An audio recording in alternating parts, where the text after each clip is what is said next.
30 years ago, Rwanda had a genocide where 20% of the population was killed. 1 million people died in 100 days. Teachers butchered students, husbands killed their wives, wives killed their mothers. It was one of the worst events in human history. Somehow today, Rwanda is one of the most advanced economies and safest countries in Africa, a beacon for hope for the rest of the continent. I sat down with President Kagame, the man that led a country reeling from the worst atrocities in our lifetime to becoming one of the most advanced economies in Africa, one of the safest countries in Africa. He was involved in saving the country from genocide, leading the militia that overthrew the genocidal government, and then rebuilt the country from scratch, even below scratch, to where it is today. And now he's in the middle of a political turmoil where he's being accused of being involved in the war in Congo, one of the worst wars going on right now. I hope you enjoyed this interview. It will probably be one of the most memorable stories you've ever heard. What you're saying is that aid could become a liability for a country. That is even an understatement. It is. Whoever gives you aid controls your life.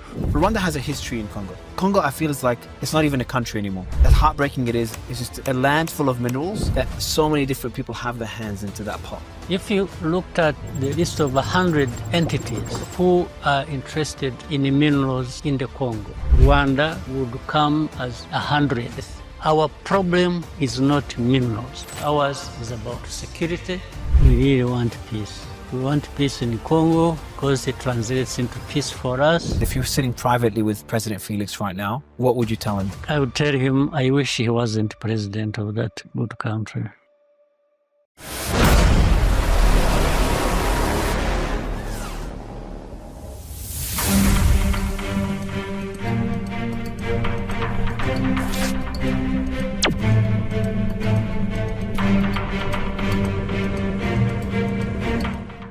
You came into Rwanda, the RPF came in, you took over the government, and you took over leadership after about 100 days, 3 months or so.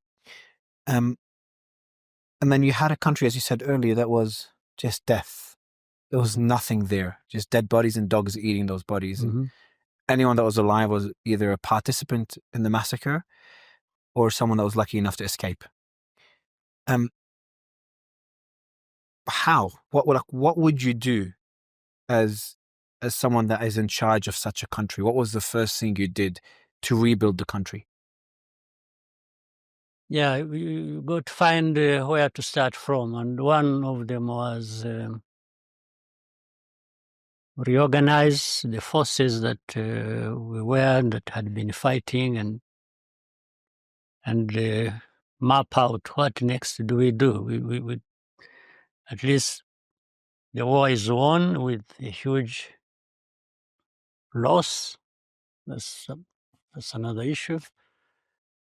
And then the other is what remains of people. By the way, this was accompanied in 94 at the beginning.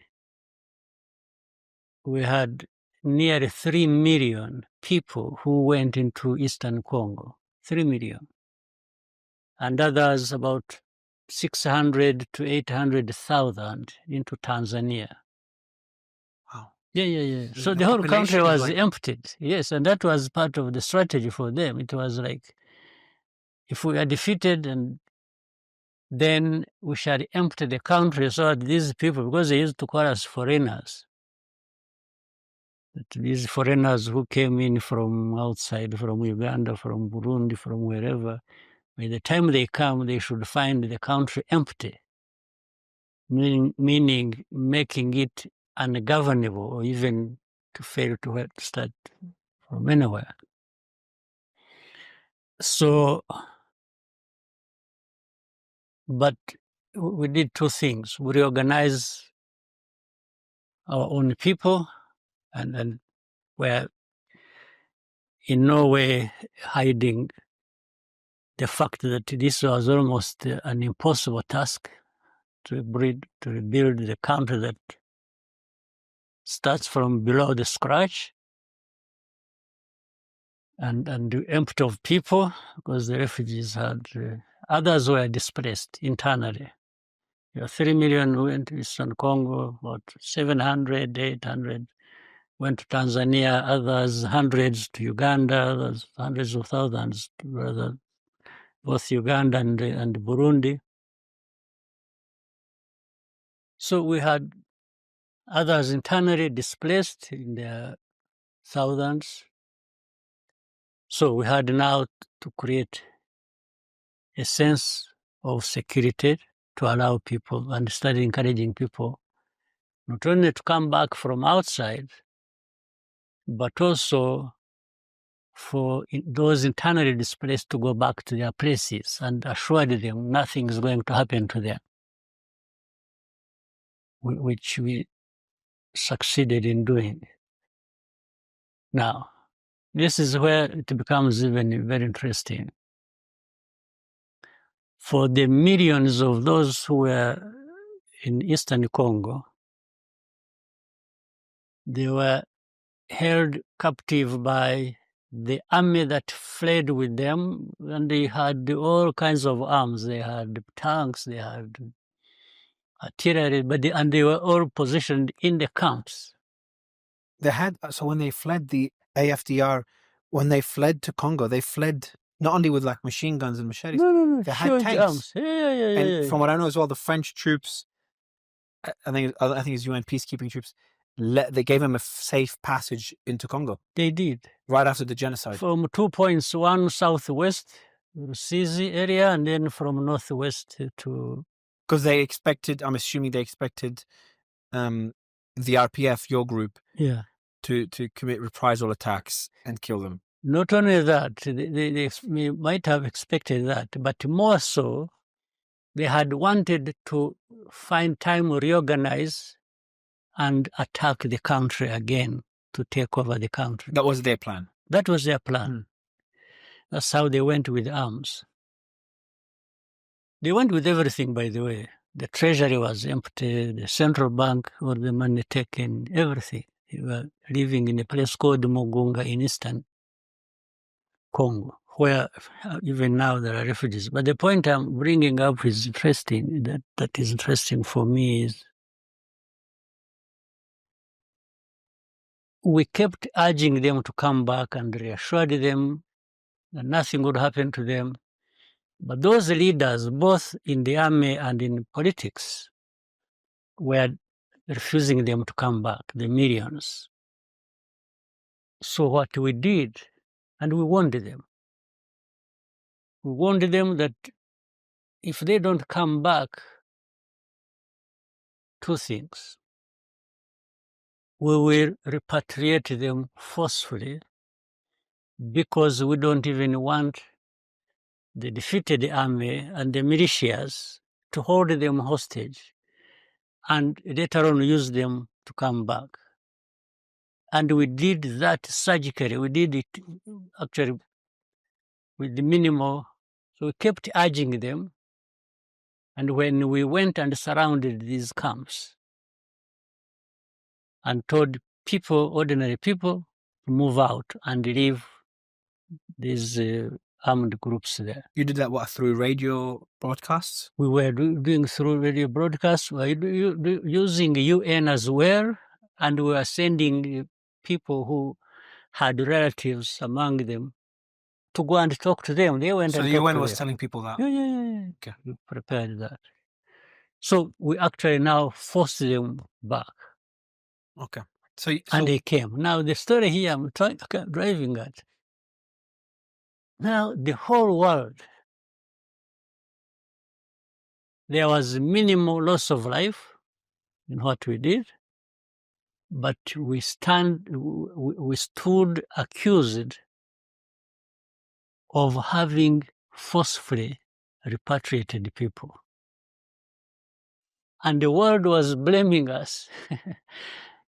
For quite some days, they were all flowing, just like a river, more or less. In the 90s? Flowing, yeah, that was the 90s. Okay. And they were being accused. Now, the point I'm making here is the aid, the humanitarian industry had taken hold of things. So these camps should remain like that forever. So the aid agencies that were they're meant to help people build their own life and move on from the camp. The camp is meant to be temporary. Mm-hmm. You're saying that aid agencies had an incentive to keep that camp as is in Forever. perpetuity. It becomes an industry on its own. By the way, that is what the accusation is in Eastern Congo currently. But there have been camps there even before Goma fell or before the war, because of the chaos that has been going on in Eastern Congo. Now that these people took over FCM 23, and people have actually started going back home, who now entirely, the whole group has gone home, the aid agencies are accusing M23 and AFC of causing a humanitarian disaster, because there are no longer many camps to look after. So that becomes a humanitarian disaster. So what they're calling is a humanitarian disaster is people moving on from the camps and going home. Yes. But what's their incentive? So there must be a financial incentive then for them to run the camps? Because there's no other... Why else would... Of course there are.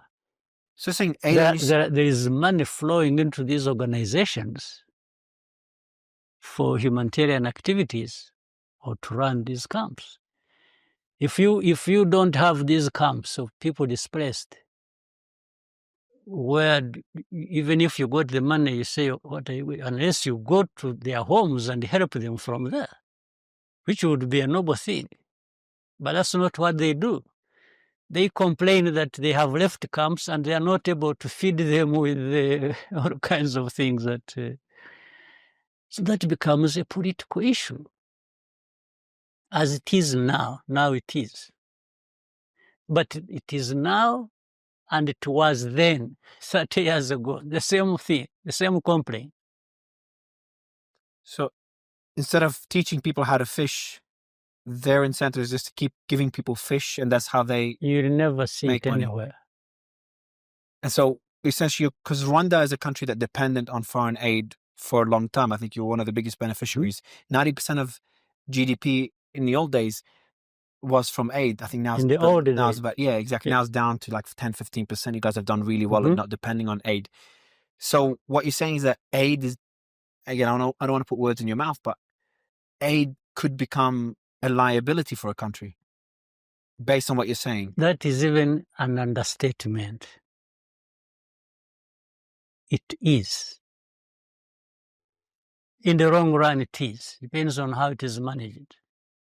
And that has been a position from the beginning. We have told the people we appreciate aid.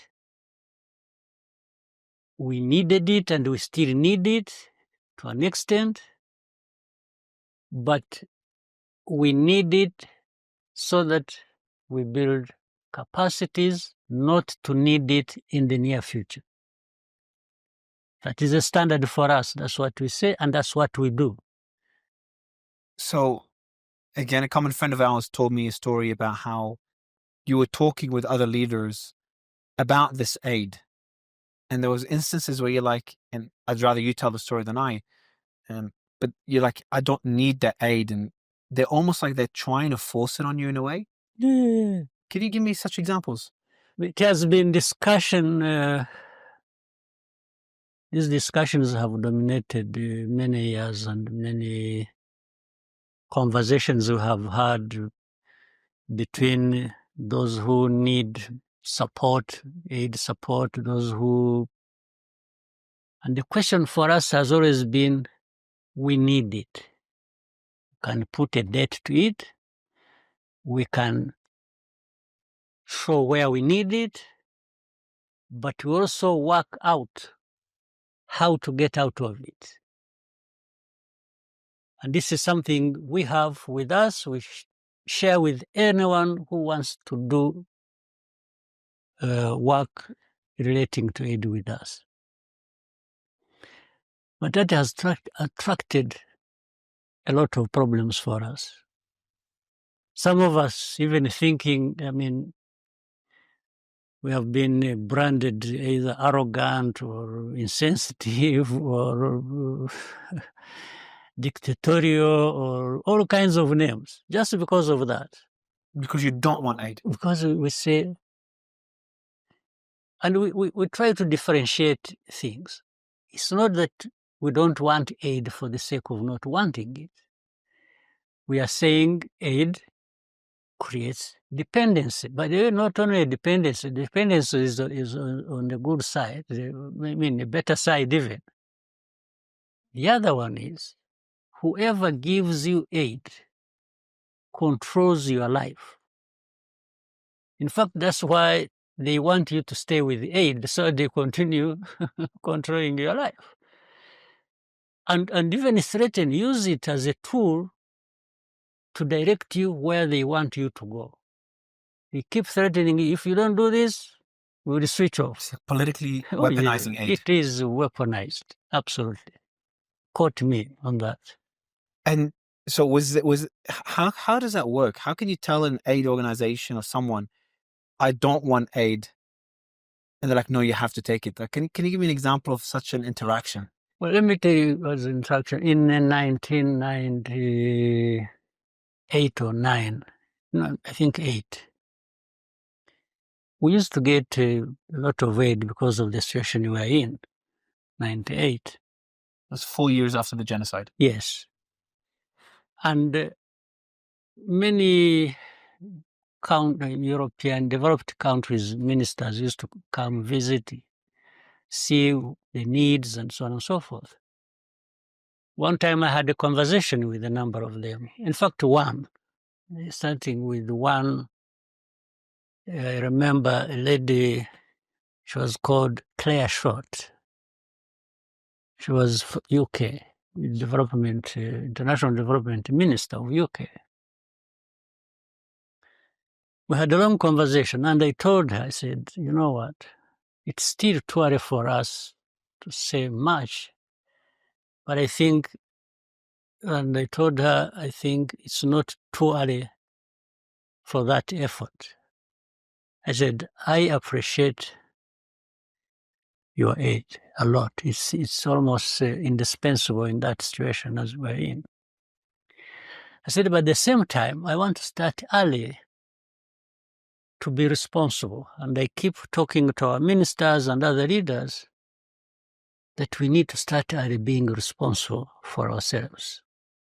And these, again, were lessons learned from our past, what we went through.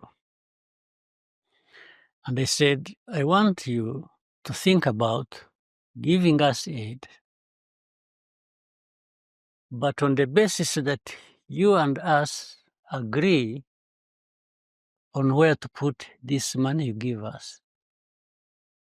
You don't walk in with the bags of money and say, for me, I'm putting it there. You say, this is our country. We want you to come with these bags of money, and you find us here, and we have a conversation about what meets your interests, where do you want your money to go with us, but you must consider where we want the money to go also. Because in the end, we are the ones responsible. What did she say? She agreed. Okay, that's good. Fortunately, she agreed. That's a good interaction. At first, she was like, who is this one now?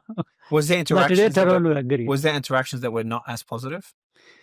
Yeah, let me show you. So we reached an agreement with her eventually. But interestingly, she invited other ministers of countries, I think, that were friendly to UK or friendly to them. They came with there were 3, 2 other ministers on top of her from different countries. And she wanted me to tell them what I had told her, because she wanted them to listen to what I was saying. And we did. And for some of those 2, they started, you would say, no, but our people will not accept this. I said, okay, why should your people have a problem?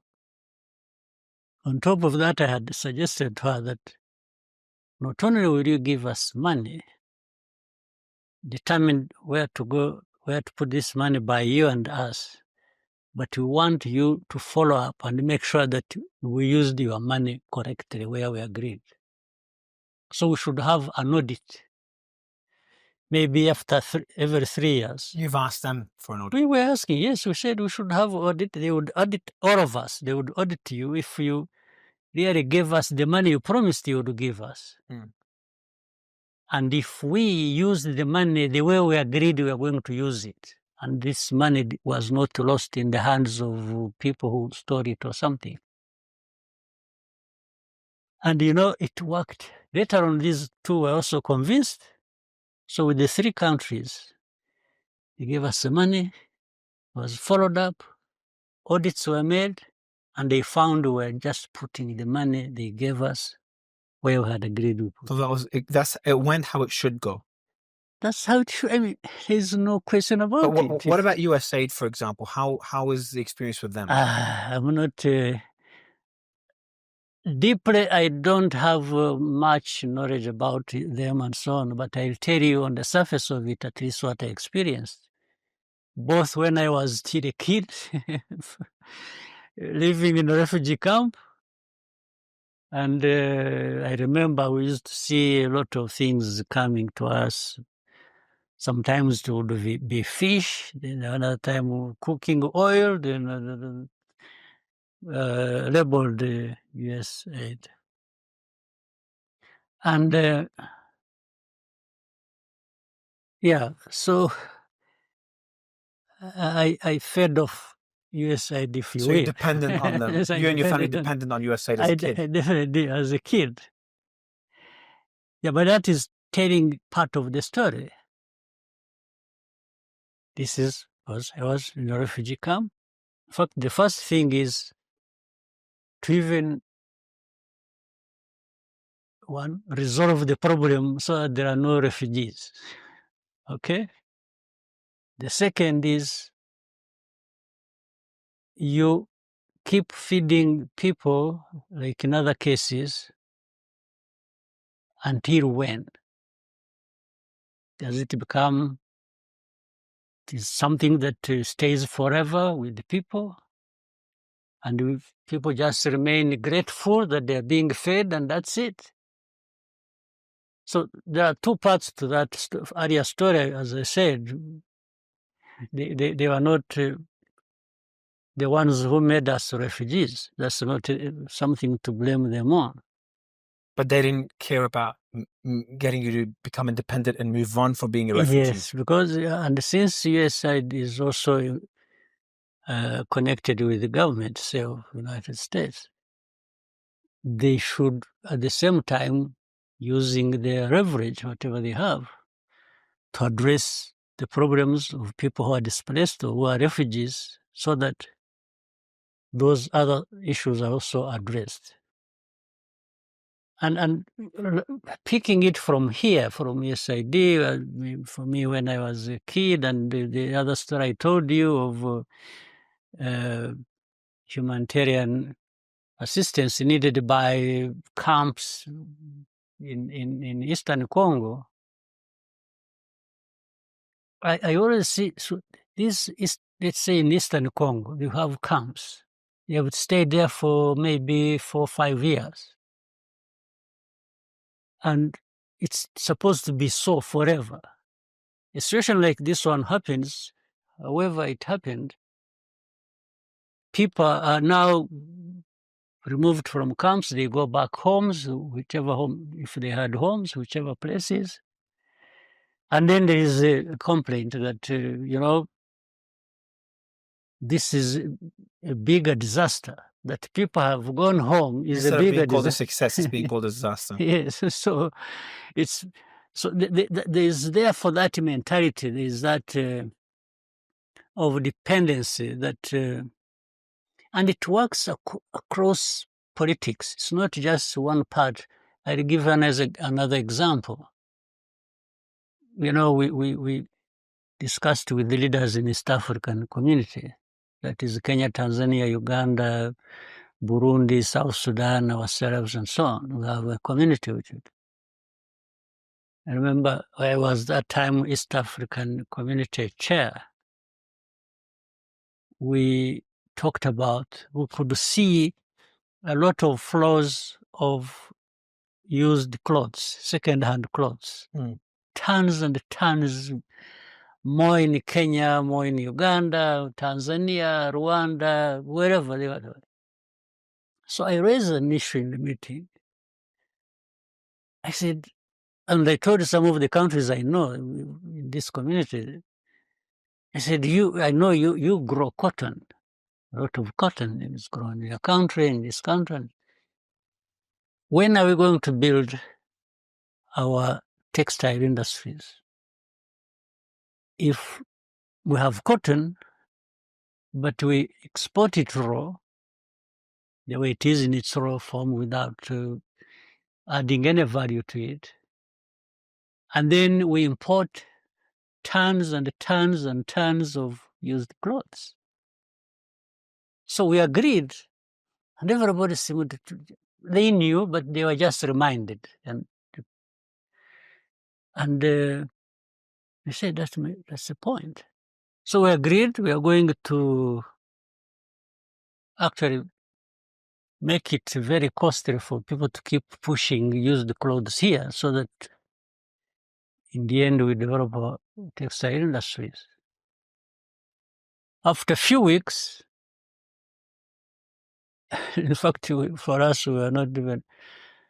So the industry of pushing, they went to these leaders and warned them and said, no, you can't stop. Who did? It was from the US. The US? Yes. So they told leaders, you cannot buy this used clothes anymore. You cannot stop buying from us used clothes or importing them into Which your organization in the US was it? Maybe you'll come to understand it when I go to the last point. Okay. So they say, you must, there's no way you can do without this. So some of the leaders, we had made a decision together, but under pressure differently, leaders gave up that decision to not, and we were, in fact, we were also approached and they were told, you are making a mistake, you can't refuse taking in, otherwise you will be affected. They even warned us that if we insist, we are going to be struck off the beneficiaries of AGOA, African Growth Opportunity Act. So other aid was going to be crossed off because you don't want this. You didn't want this used clothes that was hurting your textile industry, that was preventing you from building a textile industry. Like, I don't want this. This helps us. This one helps us, but I don't want this one because it doesn't help us. They're like, nope. Either you take this one as well or we'll stop the good one. That's exactly what happened. Now, for us, before we realized, all the countries who had agreed to take that decision had already given up, and they were already importing used clothes so that they continue benefiting from United States. In the end, we were left alone. We didn't even know. And that time led us to being struck off the AGOA list. The others remained because they accepted. For us, we were struck off the list of AGOA beneficiaries because of this argument. But who makes those decisions? Is it like some junior people in those organizations that are like, no, we need to keep that up? I don't know. But we tried to argue back. We sent back messages. We were telling whoever we could reach and say, but this is not fair. Blah, blah, blah. They just ignored us. Did you talk to anyone? But could you bring it up with someone more higher level up, politicians? Yeah. The ones who are in charge of African desk in State Department and yes. That's crazy. So that tells you a bit of the story. Yes, that's about aid. It's about dependence. Yes. So you had to rebuild the country from scratch, and one thing that everyone talked about that you focused on was dignity, which for me it's so confusing that I had to literally search the definition of dignity because it's not something a term that I would use Why did the concept of dignity become so important for Rwanda after the genocide, and how would you define dignity? Yeah. For example, when I told you that we asked these aid donors to really give us a chance so that as we benefit from their aid, we're also building our own capacity so that we don't perpetually depend on them. That's about dignity. That's exactly what aid organizations should want you to do. Yeah. And it's about you putting yourself in a certain position that you really don't want to be dependent forever. It's about dignity. When we are telling people, don't push to us second-hand clothes endlessly. Let's have a time we can stop this, but also at the same time we develop our textile industries.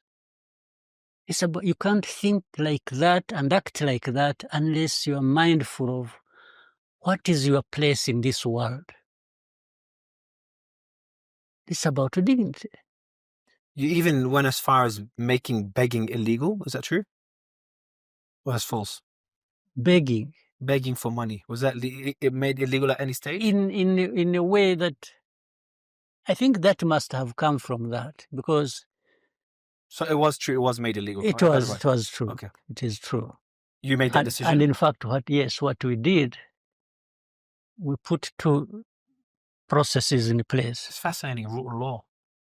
Yes, we did two things. One is for those who are capable, we gave them a chance to be trained to do something so that they can live on their earnings rather than those who are not capable, either handicapped in one form or another. We have a mechanism in the government of looking after them from government coffers. So you kind of built it into a system where it no longer wasn't degrading as begging. It was no longer the dependence that existed during colonial times. You focus really on just changing everyone's mentality to no longer depend on others. That's exactly what it is. Because you could find some people on the streets begging, young men and women who are like 15, 16, 17. When they could go and work. When they could go, even started to do something.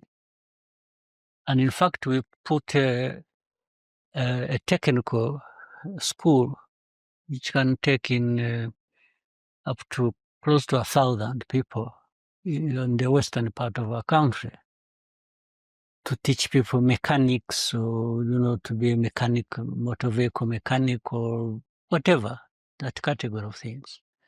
And these young people were sent there, and they learned to do things. I was told, for example, the first batch that came out of that training, which went on for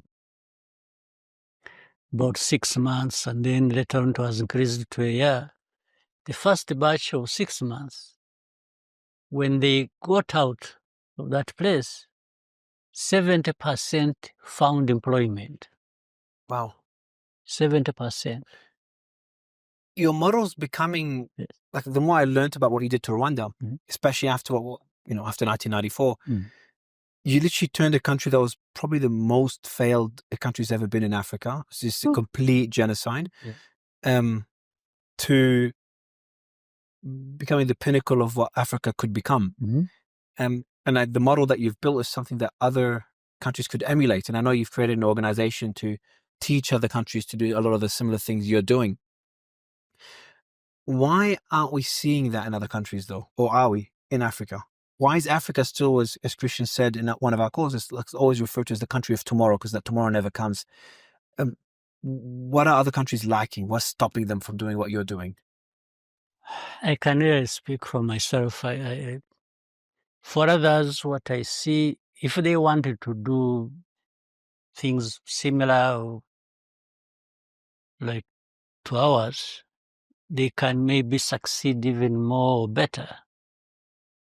But a decision has to be made by leaders and It's about politics. It's about politics. You can, and people are the same everywhere. If you brought them an opportunity in any part of Africa, if Africa is still lagging behind other continents, but what has made other people rich are the same things that they would make Africa rich. Because Africa is endowed with resources. I mean, take a country like DRC, by the way. Congo is a good time to pivot because DRC is an incredibly rich country. Very, very rich. But One of there the are richest other countries when it countries comes which to minerals. Okay. Why would a country like that ever have to beg for anything from anyone? Why? I should be asking you, so your neighbor. Yeah, I'm just using the question to answer you to show that it's about politics, it's about management, it's about, by the way, that integrity that we're talking about. You know, to these leaders feel they should be working with their people and to make sure that they benefit from these resources and raise everybody to a much higher level. Once you don't think about it like that, then it doesn't happen. Because in every country of the continent, I'm sure in the United States you see many Senegalese, many Rwandans, many Congolese, many, and they are as brainy, as endowed, as, they have the capacities like those people in the United States or like in Europe and so on. Then why aren't they prospering in Congo? Congo is a perfect example of this happening It's today. the politics of our continent. It's just the system is so flawed. It is just, yeah. The way I see it, so you have a history with Congo. Yeah. Obviously, a lot of Rwandan citizens migrated to Congo, escaped to Congo prior to 1994. A lot of Tutsis are there. Now, I don't want to use those terms now, but they're still being used in Congo. A lot of Tutsis prior to the genocide. After the genocide, a lot of Hutus as well. So there's a lot of Rwandan citizens in Congo. But are those that, by the way, there are those bona fide citizens. Part of that Congo was carved out and left into Congo during colonial times, during the Berlin Conference, when borders were being drawn. So Eastern Congo? Yes. Eastern Congo was a separate country or what before that? No. I'm saying, when borders were being drawn, yeah, like the border between us and Uganda during colonial times, that is in the 1890s. Yes.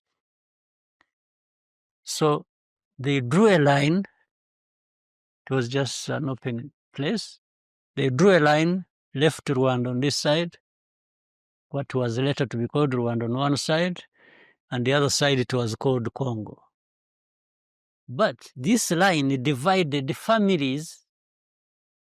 Some of them Rwandan, even related, were left on one side and others on the other side. It's crazy. We have a similar situation with Uganda, by the way.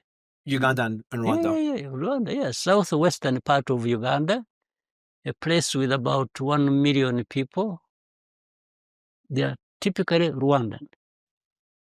But by that divide, during colonial times, these people were left there as Ugandans, and others were left here as Rwandese. So just Africans split with lines. It is everywhere across the continent, in actual fact. That's crazy.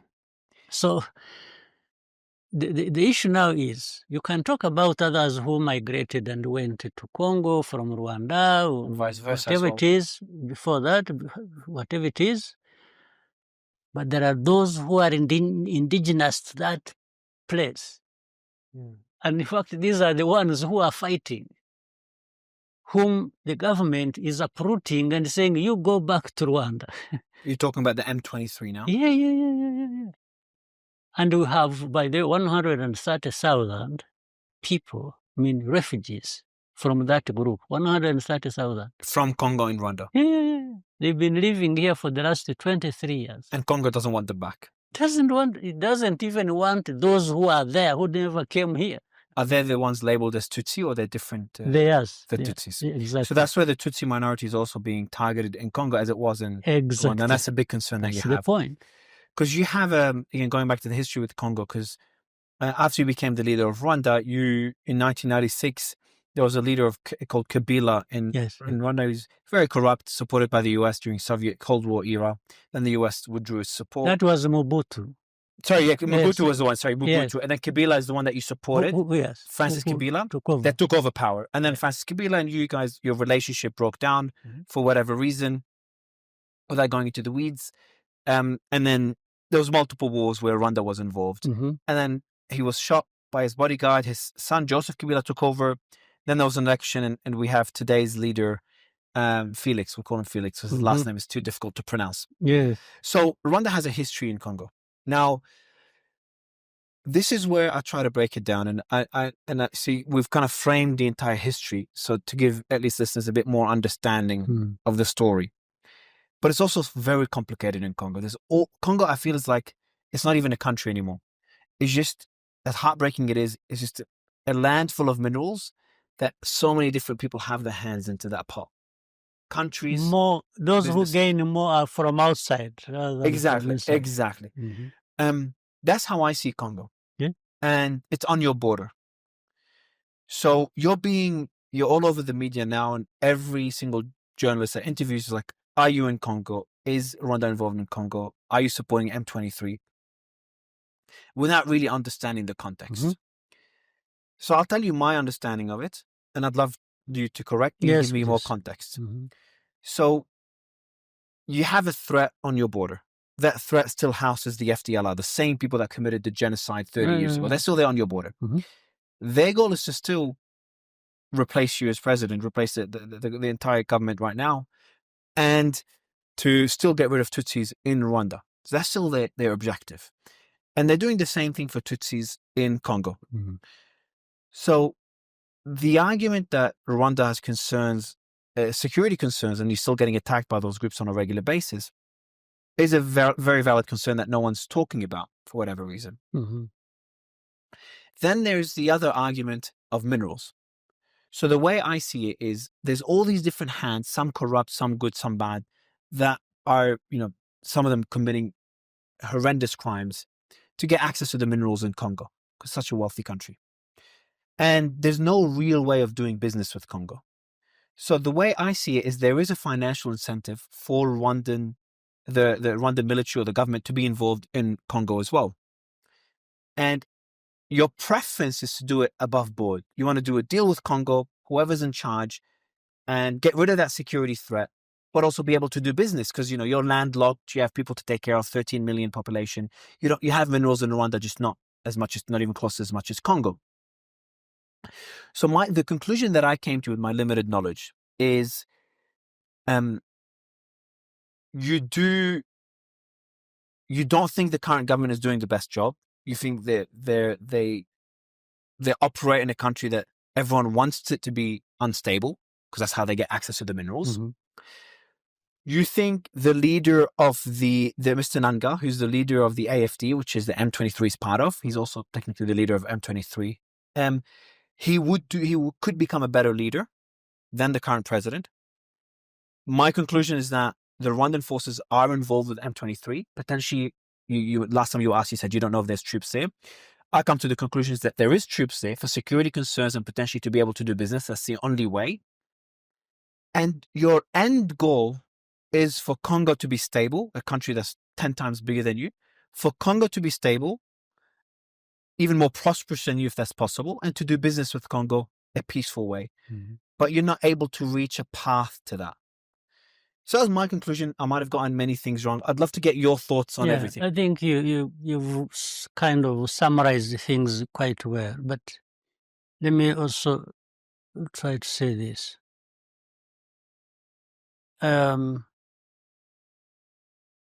If you looked at the list of 100 entities 100 from wherever, China, Europe, US, Canada, and so on, including all of us in the region who are interested in minerals in the Congo. Rwanda would come as 100th, would come at the bottom. If you ranked them 1, 2, 3, this, but the situation is such that it has been made to look like the ones least concerned with the minerals have been the ones accused for the entire problem of these 100 who get billions and billions and leave nothing behind. So Rwanda has come to be the ones to absorb it. So that is to absorb all the blame. All the blame. Because those who, that whole line up to the 99s, and the people who have the power of the media, of everything. And for them, they're also benefiting from the bad politics of Congo. And most of these people probably have a share in the companies formed together with Tshisekedi. President Felix. Yes. Okay. So that is one. Mm. So our problem is not minerals. It has nothing to do with minerals. Ours is about security. And once we are not assured of our security and long term, we can't be thinking about minerals in that situation. No, that would be the last thing on our minds. Mm. Now, the second problem that combines with that, because of that history we said of the people who, of the Congolese of Rwandese origin, but carved out by the border, the governments in Kinshasa all the time use this pretext and say, one, first of all, they say they want to get rid of these people. And this came with this FDLR, those who committed genocide, went to Congo 30 years ago. They work with politics and politicians in DRC. They go against these, they single out the Tutsis in Eastern Congo. And they cause them problems, but they want to cause them problems and eventually cause problems to Rwanda. Now, these are things we have discussed with everyone, whichever government that has come to Congo since after Mobutu. So that includes Kabila, the one that you've helped get into power, and his son. And even Tshisekedi and Felix. What does Felix say? Like, I know publicly he calls you Hitler and he says all these crazy things. I think he has a genocide ideology like Do you think so? He's that extreme? I think so. He is. Have you spoken to him privately? I have spoken to him like 100 times before these problems. Was there any common ground? Like was there any? Yeah, we discussed even when he became president. By the way, I don't mind how he became president. He was not elected both times. The first time he was handed over power by Joseph. Yes, there's no question about it. The second, he just declared himself, and that was it, and told everybody to shut up, and that's what happened. Okay. So, but that's not my problem. It is a problem I think Africa has bigger problems than getting to democracy. But when you look at it, let's go back to UN a bit again. The UN has been there now for about 24 years, has been in Congo. UN. Even currently it is there. They have had about 17 to 18,000 peacekeepers, so-called, in that place from different countries. Well, some from Latin America, others from North Africa, others from Asia, they are all over. They have spent, if you calculate the amount of money spent on that mission over that year, over that period of 24 years, is close to 40 billion.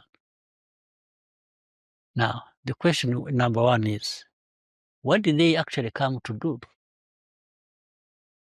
To keep peace? Which peace is there? To bring peace? Which peace have they brought? To solve the problem concerning Rwanda of security of these FDLR that have lived there for the last 30 years? Nothing. So why are they there? The only thing they did relating to this, they have over time repatriated some FDLR and their families. Back to Rwanda? Back to Rwanda. It's on record. It's recorded. The rest, I don't know. So why are they there, in your opinion? This is the whole thing. This is the crookedness of the whole international system we are talking about. So you I think can't answer. So essentially, there's so many, as you said earlier, there's so many hands in the pot when it comes to Congolese minerals that they. So many. So and they're non-governmental hands, yes, or governmental as well, both. Some smaller governments, but it's a lot of both. private companies. Yeah, It's both. It's Okay. very much governmental, even those governments from outside. So they create something, UN peacekeeping force, humanitarian this, and then to cover up everything else that is being. So because when you ask, you say, yeah, we are helping the people in the camps. You know, when they do this, you say, no, but you see, we put some FDR on the trucks and carry them to Rwanda. This is what has cost 40 billion.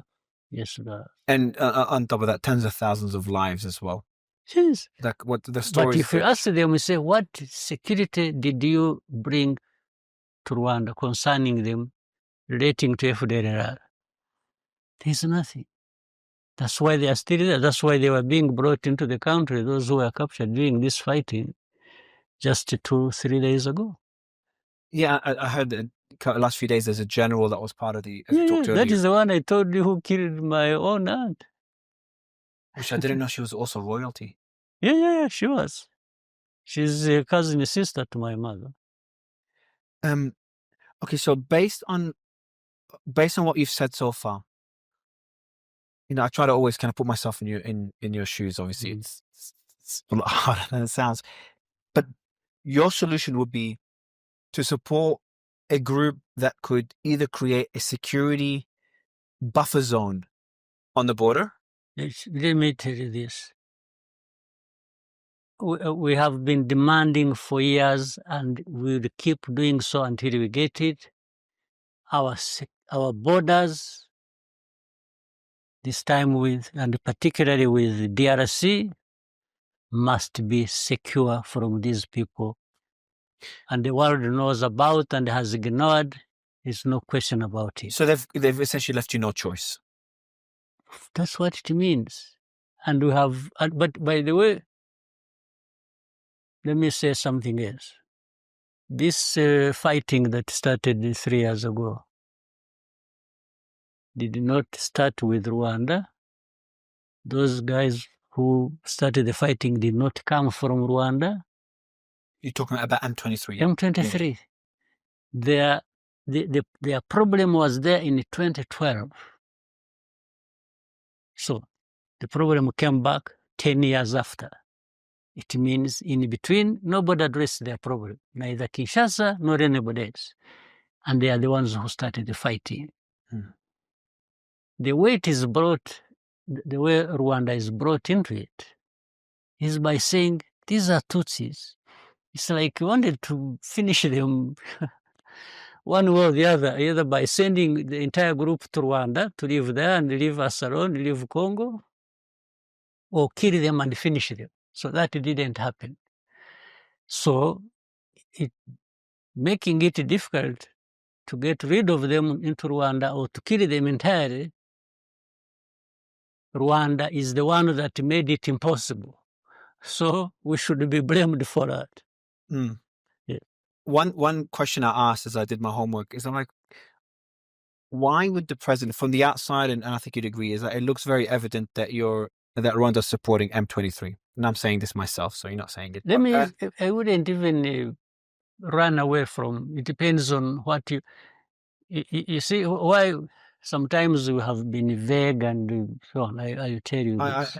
I'd love to. Yeah, I'd love you to tell me. And I think I know why as well. You see, if they keep saying, "Are you in Congo?" and I say yes, that becomes they blame you for everything. The only problem, and that is the end of exactly. That's what I learned. So this why. So it even has legal implications.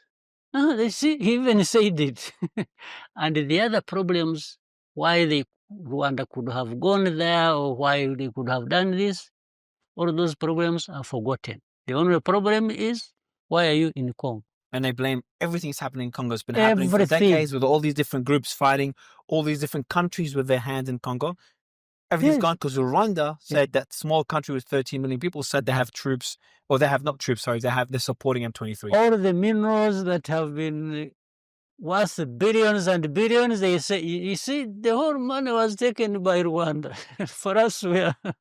Yeah. That's what I learned, because I was really confused on it. No, that's the reason. Because you're a very direct person, so you're always very honest, very open, very direct. Your team. I tried even on that to be direct, because I said Rwanda has taken defensive measures. It's up to anybody to interpret whether that means I went into Congo, or I'm very close, or I'm... But they want that soundbite. They want that soundbite. Which I don't. I'm intentionally trying not to get that soundbite. I can't give it to them. I don't, exactly, because it's just a very, honestly, it's a very unethical way of really having a discussion. Instead of trying to understand the issue, you try to get the soundbite so you get the clicks, and it's just a very disingenuous way of having those discussions. Yes, that's so. Otherwise, I like when they ask you, "Is there Rwandan troops in Congo?" I don't know. Like, you're the president. How do you not know? I was like, I don't know many things. There are many things I don't know. Including why somebody would be asking me that question when he knows the truth. Exactly. So, but what is the solution? Like, for me, what always drives me to have these discussions is I always try to find solutions. I'm a bit naive because I simplify very complicated problems. But sometimes simplification helps you get some progress. So when you look at Congo,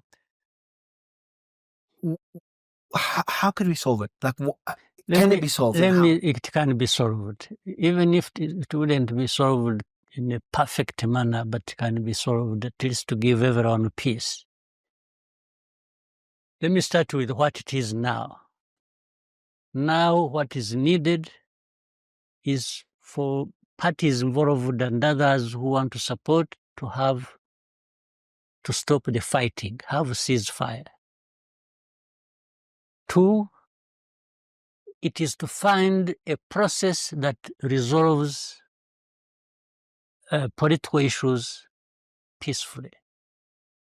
And that will require the leaders of Congo to take the bull by its horns and accept the reality and say, I must talk to these Congolese opposed to me. I must listen to them and what are their grievances. Even if they picked out of 10 grievances and they picked 6 and said, okay, on these ones we agree. On the other 4, we don't agree. That's progress. Now, 3, they must recognize the security concerns of Rwanda and address them because they are based in Congo, and in fact, they've been associated with the Congolese government. So there must be recognition of that. Now, the rest would come under that. Even if we got a minimum on the 3 or 4, ceasefire, political concerns addressed of the Congolese, I can come to the format later on, if that is. Then security concerns of Rwanda, they are not going to be negotiated. So, but what is President? If you tell this to President Felix, what does he say? Like he has no incentive to. He Like, keeps saying it publicly. He says he will never talk to these ones fighting him. He has to finish the problem militarily. But why? I can't be responsible for what is in his head or not there. I can't be responsible for that. I really don't know. I can only say what I and yeah, but even those countries that have interests in Congo, it's their right to have interests there. They should also find that their interests would be served better by solving these problems and in this manner. What do you think of this potential solution? You're kind of taking it from Trump's playbook with Ukraine. So President Trump is like, hey, I'll protect you, Ukraine. I'll help you reach peace in a way that favors you to a certain level. But in return, I want access to your minerals. Couldn't the Congolese government do deals like this? Say, go to Europe, go to the US, say, we'll go to Rwanda, go to different countries that are involved in one way or another. Say, let's do a deal. M23 lays down their arms. We do a deal. We'll remove the FDLR from your border, and we'll do a business deal with the minerals in Eastern Congo. Okay, and then they go to the US, give us security guarantees with all these different militias and stuff. So they go, they stop fighting, and all these different private companies that are weaponizing them, get them out of the way, and you'll have rights to the mines in that territory. That seems like sounds interesting. Maybe it would address the problem, as long as one of those things you have mentioned is about somebody credibly guaranteeing that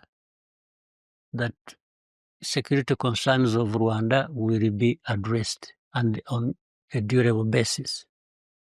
The rest, that for me, I pick that one first, and then the rest is I'm open for discussion. Yeah. And you've met many world leaders. You've met Putin. You've met Xi Jinping. Different US presidents. I've ever met, yes, even President Trump. Trump as well. I think it was in Davos. In Davos. Davos, yeah. Has that idea ever been discussed with any leader? No. Okay. So please try and raise it with these leaders. It could be interesting to discuss. Interested in pursuing it. Yeah, I think the deal that's happening in Ukraine. And what is their take on for Xi Jinping, someone you've met on more than one occasions? What's his perspective on what's happening in Africa? I think we talk a lot about there the are West. Many perspectives. I'm actually impressed by his perspectives. He's been engaged in Africa. He's been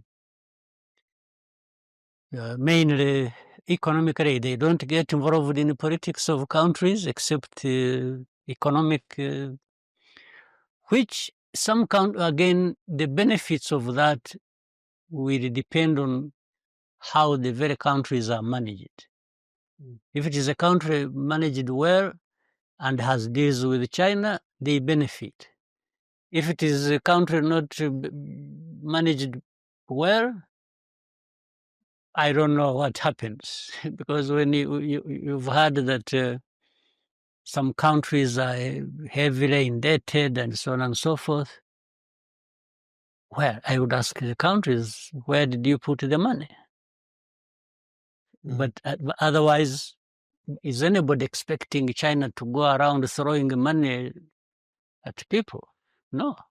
But they're not too interested in peace. Have they tried? Have they? Is there Chinese efforts for peace? They cannot. It can't be that they are not interested in peace when they are making such investments. Okay, so they're interested. Okay. Yeah. But is there active efforts from China to try to reach peace in Congo, for example? They have not been involved with matters of Congo. It's too complicated. Even for other countries, that have countries, have problems like where we are involved, like in Central African Republic or Mozambique. And I haven't heard of China suggesting that it should be resolved like this or like that. But they are busy doing business deals and with these governments. When was the last time you spoke privately, if you can share, of course, to President Felix? This must have been 2021. Oh, wow. It's been a long time. 22? 22. A very long time. 22. Oh, so you haven't spoken to him recently? Yeah, actually, I think September 22. Are you open to speak to him again? I'm not opposed to speaking to him, but we have to be saying things that matter to the two countries and that are geared towards addressing the problems. I have no problem. But making deals with Tshisekedi is... Making deals with what? With Tshisekedi, with Felix? It's very difficult. It's the most difficult thing. The most... I am just challenging anybody. I want to see anybody who has made a deal with him and who would say, you are telling lies. I would want to see that. On the contrary, I have dealt with him. I know. You say you agree something, just as he steps out the door. So it's an issue of leadership. Out of the room. It's completely either forgotten, changed, or some we will say, no, we didn't say that. So it's an issue of leadership. Yes. Well, we've tackled a lot of topics. I think the story of how you've rebuilt a country from scratch or below scratch is, a perfect symbol of hope for other African countries. Now, I hope Congo, Sudan, other countries go down a similar path, because I know the atrocities that are going on there.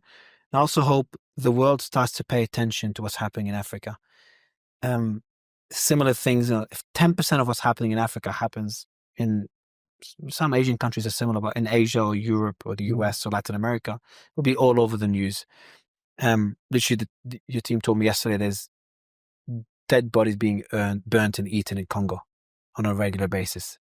I didn't know these things still exist. I thought those were ended 10, 20, 30 years ago. They happen. It's heartbreaking. So I appreciate your time. I appreciate being as open as you have been. And I hope, if we meet again, it'll be under different circumstances. And I hope that, even though that hope looks slim, that we see peace in Congo and long-lasting peace. We really want peace. We want peace in Congo because it translates into peace for us. And so that we continue rebuilding our small country and that has had enough of suffering, more than enough.